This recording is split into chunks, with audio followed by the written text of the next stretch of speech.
Hello Dave. So next years के अगले episode में आप लोगों का स्वागत है। पिछली बार हमने बात किया था स्टैटिक जनरेशन, जो नेक्स्ट ईयर जो हमारे यहाँ पर स्टैटिक पेज जो जनरेट करता है उसके डेप्थ में उसके कॉन्सेप्ट्स के बारे में जो है हमने डिस्कस किया था। आज हम इसको थोड़ा सा प्रैक्टिकली देखेंगे कि हमारा जो नेक्स्ट ईयर जो है वो हमारे पेजेस को कैसे जनरेट कर रहा है और इसका आउटपुट जो है हमें क्या मिल रहा है। तो चलिए देख शुरू करते हैं। तो मैंने यहाँ पर एक नेक्स्ट जेएस का स्क्रैच एप्लीकेशन जो है यहाँ पर क्रिएट कर लिया है। एप्लीकेशन क्रिएट करने का ऑलरेडी वीडियो मेरा जो है वो पड़ा हुआ है, तो मैं दोबारा से यहाँ पर फिर चीज़ को रिपीट करना नहीं चाहता हूँ, तो सो रिपीट यहाँ पे नहीं कर रहे हैं। ठीक है, तो मैं डायरेक्टली जो है अपना प्रोजेक्ट जो है यहाँ पर रन करता हूँ। ठीक है, मैंने यहाँ पर थोड़ा सा मॉडिफिकेशन कर दिया है। बेसिकली जो डिफ़ॉल्ट यहाँ पर पेजेस में जो कंटेंट आता है वो कंटेंट मैंने यहाँ से डिलीट कर दिया है, यहाँ से मैंने हटा दिया है। और हटाने के बाद से मैं यहाँ पर अपना जो पेज है वो क्लीन कर दिया मैंने। यहाँ पे मैंने नॉर्मली यहाँ पे टेक्स्ट मैंने यहाँ पे डाल दिया है। ठीक है, तो शुरू करते हैं। मैंने इसको सेव कर लिया है, ब्राउज़र में चलते हैं और आप यहाँ पर देखेंगे कि मेरे पेज पे जो वहाँ पे मैंने लिखा है दिस इज़ इंडेक्स पेज जो है वो यहाँ पर डिस्प्ले हो रहा है, जैसे कि यहाँ पर आप देख सकते हैं। ठीक है, तो अब क्या है कि जैसे कि पहले भी हमने डिस्कस किया था कि नेक्स्ट ईयर जो है वो डिफ़ॉल्ट आपका जो पेज है वो स्टैटिकली जनरेट करता ही करता है। ठीक है, तो डिफ़ॉल्ट जो है वो उसका जनरेशन्स तो है ही, तो वो डिफ़ॉल्ट जनरेट आपका कर ही रहा है। अगर यहाँ पर हम इसके व्यू सोर्स में देखते हैं तो व्यू सोर्स में अगर आप यहाँ पर देखेंगे तो यहाँ पर जो कंटेंट है वो पहले से मौजूद है। ठीक है, तो हमारा पेज जो है स्टैटिक जो है यहाँ पे ऑलरेडी जनरेट हुआ पड़ा है।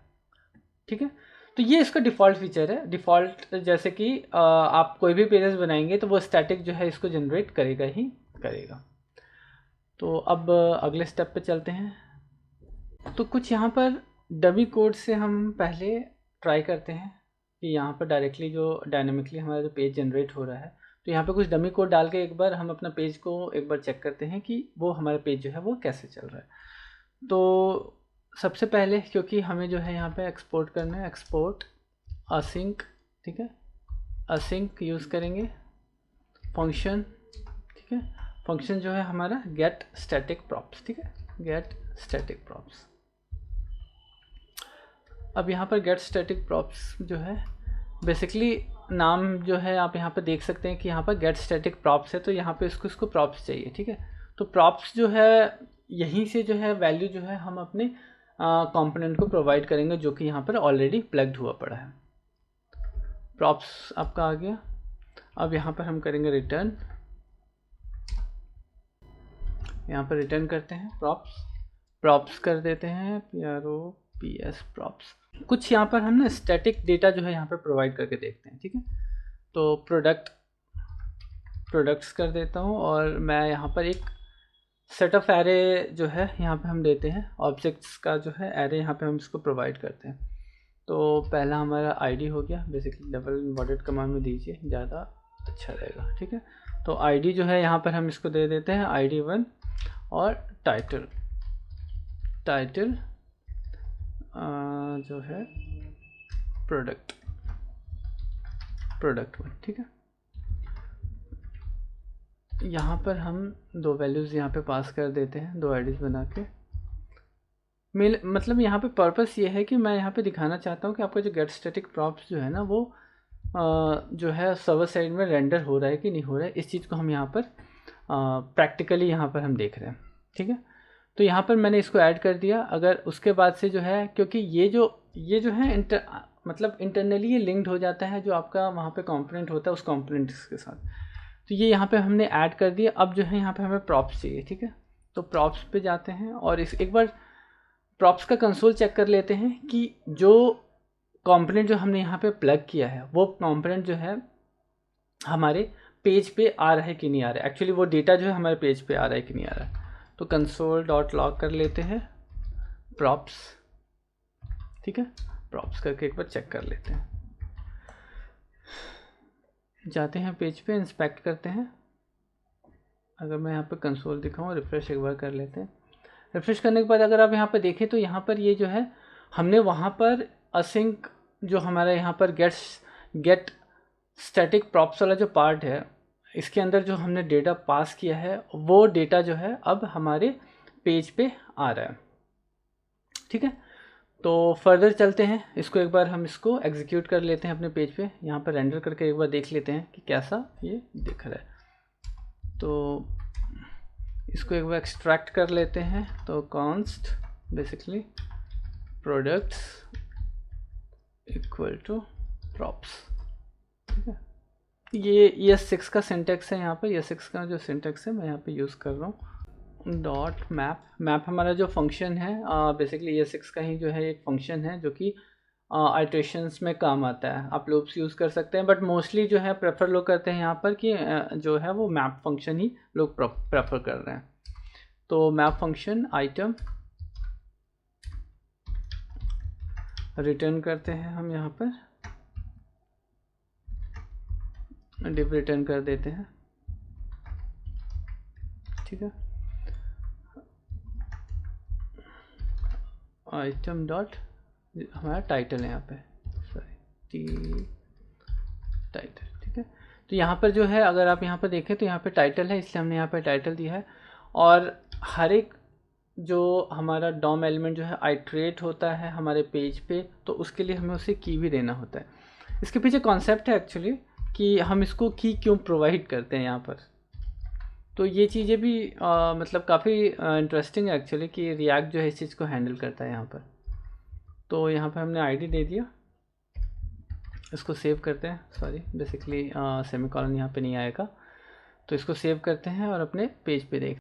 तो हमारा यहाँ पर जो है हमने वहाँ पे जो कंटेंट डाला था बेसिकली यहाँ पर गेट स्टैटिक प्रॉप्स के अंदर, अगर आप यहाँ पर देखेंगे तो यहाँ पर जो है आपका पेज पे रेंडर हो गया है। अगर इसका हम यहाँ पर व्यू सोर्स देखते हैं, अगर मैं यहाँ पे इंस्पेक्ट करके अगर आपको मैं व्यू सोर्स दिखाता हूँ, तो व्यू सोर्स में अगर आप देखेंगे तो आपका जो है डेटा यहाँ पर आ रहा है। ठीक है, स्टैटिकली जो भी वहाँ पे हमने डायनामिकली जो हमने जनरेट किया था वो डेटा जो है वो सर्वर साइड से रेंडर होके यहाँ पर आ रहा है।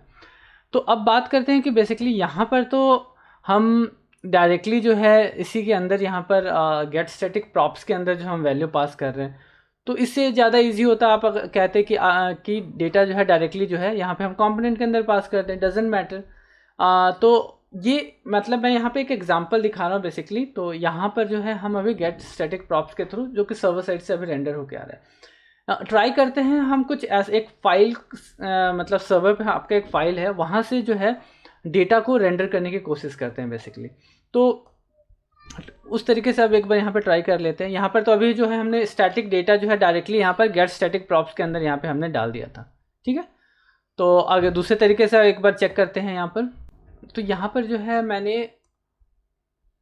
कोड को थोड़ा सा क्लीन कर दिया है बेसिकली। ठीक है, और अभी तक जो है यहाँ पर हम डायनेमिकली जो है डेटा जो है उठा रहे थे वहाँ से। ठीक है, तो अब क्या करते हैं कि यहाँ पर हम फाइल रीड करने की कोशिश करते हैं। बेसिकली सर्वर पे कोई एक जेसन फाइल है, जेसन फाइल में हमारा डेटा पड़ा हुआ है, तो उसको रीड करते हैं, रीड करके जो है उसको यहाँ पे पॉपुलेट करने की कोशिश करते हैं। देन देखते हैं कि हमारा जो है पेज जो है वो सर्वर साइड रेंडर हो रहा है कि नहीं, क्योंकि कंटेंट जहाँ तक हमने यहाँ पे ऐड किया था यहाँ पर डायरेक्टली हमने डेटा जो है डायरेक्टली हमने पेज पे यहाँ पे ऐड कर दिया। तो अगर आप यहाँ पर देखें तो मैंने एक डेटा के नाम से एक डायरेक्टरी बनाया है, डायरेक्टरी के अंदर मैंने यहाँ पर डेटा जेसन के नाम से एक जेसन फाइल बना दिया। ठीक है, क्योंकि हमें सर्वर पे जो है अब यहाँ पे फाइल रीड करना है, तो जेसन फाइल जो है हम सर्वर पे रीड करेंगे, देन जो है हम यहाँ पर पेज को पॉपुलेट करेंगे स्टैटिकली। ठीक है, तो उसके लिए सबसे पहले हमें चाहिए, हमें यहाँ पर फाइल को एक्सेस करना है। बेसिकली सर्वर साइड कोडिंग यहाँ पर थोड़ा सा हम यहाँ पर करेंगे, और ये भी याद होगा आप लोग को कि गेट स्टैटिक प्रॉप्स के अंदर जो है हम यहाँ पर ब्राउज़र से रिलेटेड जो भी हमारा क्लाइंट साइड जो कोड होगा वो वहाँ पर हम नहीं लिखेंगे। तो इंपोर्ट करते हैं, import F actually file system आपके लिए होता है, fs फ्रॉम। तो ये इसको जो है अलग से आपको यहाँ पर अलग से आपको Next.js के अंदर जो है यहाँ पे इंपोर्ट नहीं करना है, ये डिफ़ॉल्ट यहाँ पे आ जाता है फ्रॉम। ठीक है, fs यहाँ पे फाइल प्रोमिसेस जो है हम यहाँ पे ले लेते हैं। ठीक है, सेव करते हैं। ये एक एरर आ रहा है यहाँ पर, कांट रिजॉल्व प्रॉमिस। ओके, सो इस चीज़ को हम दूसरे तरीके से करते हैं। बेसिकली क्या है कि सर्वर साइड रेंडरिंग की बात हो रही है यहाँ पर, और सर्वर साइड में सारी चीज़ें जो है वो वहाँ पर रेंडर होगा, और यहाँ पर अगर मैं इसको इंपोर्ट यहाँ पे करता हूँ डायरेक्टली, तो तो ये एरर थ्रो करता है। बेसिकली ये एरर जो है, मैंने इसके बारे में पढ़ा भी, तो ये एरर जो है कई लोगों को फेस हो रहा है। तो इसको हम दूसरे तरीके से करते हैं, क्योंकि हमें सर्वर साइड में रेंडर करना है, यहाँ पे क्लाइंट में इसकी ज़रूरत नहीं है, तो इंपोर्ट यहाँ पे करने का हमें कोई ज़रूरत नहीं है। तो डायरेक्टली जो है मैं इसको ऐड करता हूँ सीधा हमारे गेट स्टैटिक प्रॉप्स में। तो यहाँ से हम इसको हटा देते हैं और अब इसको डायरेक्टली हम यहाँ पे ऐड करते हैं वेर लेट कर लीजिए let fs equal to required, ठीक है। रिक्वायर्ड में हम यहाँ पर दे देते हैं fs/promise, ठीक है। तो अगर इस तरीके से आप करेंगे तो एरर जो है, ये एरर जो आ रहा है वो यहाँ पे नहीं आएगा, क्योंकि ये पार्ट जो है अभी आपका सर्वर साइड में रेंडर हो रहा है, तो इसलिए जो है ये अब आपको यहाँ पर एरर थ्रो नहीं करेगा, ठीक है। तो अब यहाँ पे हमें फाइल रीड करना है। थोड़ा सा यहाँ पर मैं जो कोड लिख रहा हूँ वो सर्वर साइड थोड़ा सा नोड से रिलेटेड है, तो इस चीज़ को बेसिकली हम यहाँ पर जो है प्रैक्टिस कर रहे हैं, इसीलिए मैं ये सब चीज़ें लिख रहा हूँ। आपके लिए भी इजी होगा फर्दर, क्योंकि ये मतलब आपका फुल स्टैक फ्रेमवर्क है, तो फुल स्टैक फ्रेमवर्क है तो थोड़ा सा ये सब चीज़ें जो जानकारी होना ज़रूरी है, ठीक है। तो यहाँ पर मैं फाइल पाथ इक्वल टू, तो ये सब जो यहाँ पर मैं चीज़ें इंपोर्ट कर रहा हूँ ना, बेसिकली ये जब आप अपना प्रोजेक्ट सेटअप करेंगे तो उसके साथ ही आ जाता है, तो अलग से आपको यहाँ पर इंस्टॉल करने की ज़रूरत नहीं पड़ेगी। तो अब हमारा फाइल पाथ जो है वो तैयार हो गया है। यहाँ पर अब जो है हम पूरा का पूरा पाथ जो है हम यहाँ पे तैयार करेंगे, ठीक है, क्योंकि हमें जो है अभी लोकल अपने सिस्टम से उस जेसन फाइल को रीड करना है यहाँ पर। तो यहाँ पर अब करेंगे हम path.join process.cwd, ठीक है। तो ये cwd एक्चुअली क्या है कि करंट वर्किंग डायरेक्टरी, ठीक है। अगर आप इसको अगर मैं आपको कंसोल करके दिखाऊं तो आपको ये चीज़ें क्लियर हो जाएंगी। तो अभी जो है करंट वर्किंग डायरेक्टरी जो है उस पर हम जो है इसको टारगेट करते हैं। तो रिफ्रेश करने के बाद से अगर आप यहाँ पर देखेंगे तो देखिए ये रहा जो है हमारा cdn जो हमारा cwd जो है, यहाँ पर जो है cwd जो है हमें दिखा रहा है। एक्चुअली ये वहाँ पर क्यों नहीं दिखा रहा है, क्योंकि ये सर्वर साइड रेंडर हो रहा है। हम जो है इसको क्लाइंट साइड देख रहे हैं, तो यहाँ पर जो है हम पूरा पाथ यहाँ पर प्रोवाइड कर रहे हैं। तो प्रोवाइड जो है, क्योंकि यहाँ पर अगर cwd है हमारा, ठीक है, करंट वर्किंग डायरेक्टरी में हम गए, उसके बाद से करंट वर्किंग डायरेक्टरी जो है हमारा यहाँ पर होगा, ठीक है। ये जो टॉप लेवल जो होगा जिसके अंदर सारा का सारा फाइल जो पड़ा हुआ है, यहाँ पर पेज जो है आपका डेटा सब पड़ा हुआ है, ठीक है। तो /data यहाँ पे ज्वाइन कर रहे हैं बेसिकली /data/data.json। तो यहाँ पर जो है हमें पूरा का पूरा जो है एक्चुअल जो उसका पाथ है वो यहाँ पर हमें मिल गया। डेटा को जो है हमें लेना है, तो const json data equal to जैसे कि यहाँ पर अगर आप देखेंगे तो यहाँ पे हमने async यूज़ किया है, तो अब यहाँ पर हम await भी यूज़ कर सकते हैं। तो await fs.read फाइल, ठीक है। यहाँ पे हम फाइल को रीड कर रहे हैं। कौन सा फाइल? फाइल पाथ को यहाँ पे हम रीड कर लेते हैं। रीड करने के बाद से कंसोल कर लेते हैं। तो यहाँ पर जो है जेसन डेटा, एक्चुअली जो जेसन डेटा वहाँ से आएगा वो जो है एज ए स्टैटिक आएगा, एज ए स्ट्रिंग वैल्यू आएगा। तो उसको जो है यहाँ पे हम कन्वर्ट कर लेते हैं आपका ऑब्जेक्ट में, ठीक है। तो जेसन डेटा उसको कन्वर्ट करते हैं। तो जेसन एक्चुअली ये नेटिव मेथड है। इस मेथड को यूज़ करके आप कोई भी स्ट्रिंग है उसको आप जेसन में कन्वर्ट कर सकते हैं, ठीक है। तो जेसन डेटा यहाँ पे हमने पास कर दिया, ठीक है। इसको सेव कर लेते हैं और देखते हैं कि अब यहाँ पर रेंडर हो रहा है। जैसे कि आप देख सकते हैं कि अब इसके थ्रू भी हमारा जो है यहाँ पर पेज रेंडर हो रहा है। और अगर हम इसका व्यू सोर्स देखें तो व्यू सोर्स में अभी भी जो है हमारा जो डेटा जो है वो सर्वर साइड से रेंडर होकर यहाँ पर आ रहा है, और जो कोड हमने वहाँ पे लिखा है वो सब चीज़ें जो है यहाँ पर प्रॉपरली रिफ्लेक्ट हो रहा है। तो आई थिंक ये काफ़ी क्लियर हो गया होगा कि डेटा जो है स्टैटिकली जो है स्टैटिक प्रॉप्स के अंदर जो भी हम कंटेंट जो भी हम डेटा पास कर रहे हैं वो सर्वर साइड में रेंडर हो रहा है। सर्वर साइड रेंडर करके ये पूरा का पूरा जो है कंटेंट जो है हमें क्लाइंट साइड में दे रहा है, और क्लाइंट साइड में हम इसको पूरा का पूरा यूज़ कर रहे हैं।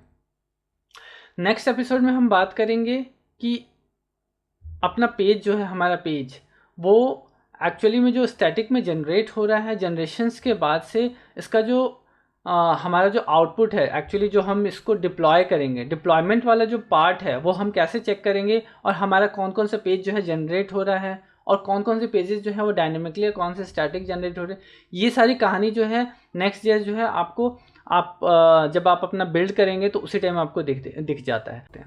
तो मिलते हैं फिर अगले एपिसोड में, तब तक के लिए बाय बाय।